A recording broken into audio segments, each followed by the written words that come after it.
Hi, my name is Khalifa Saleh Al Haroon, also known as Mr. Q, a friendly neighborhood Qatar. You can follow me at I Love Qatar.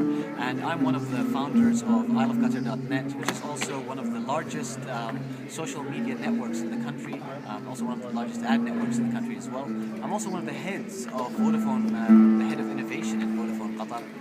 And a board member of the Entrepreneurs Organization. So the question that's been asked to me is, what could they have done to better improve their presentations? And I think that it all comes down to timing, speeding things up a little bit. Don't be too fast, don't be too slow, because you want to keep that rhythm, that pace.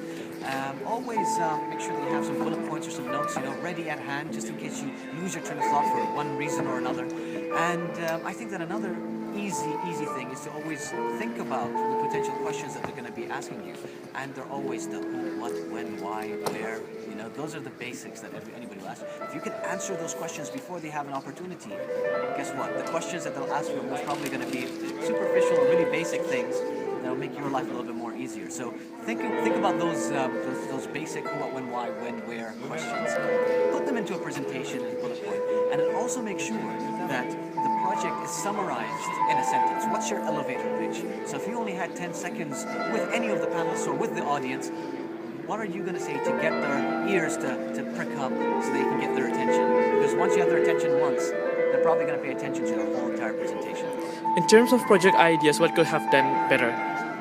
So I think that again, going back to summarizing the whole entire the issue and the question. So I did that for them beforehand, and I think it would have been nice if in a sentence they could have done that for themselves when they were starting to talk about their project. Yes, they did talk about the issue at hand. They ended up talking about the whole entire project.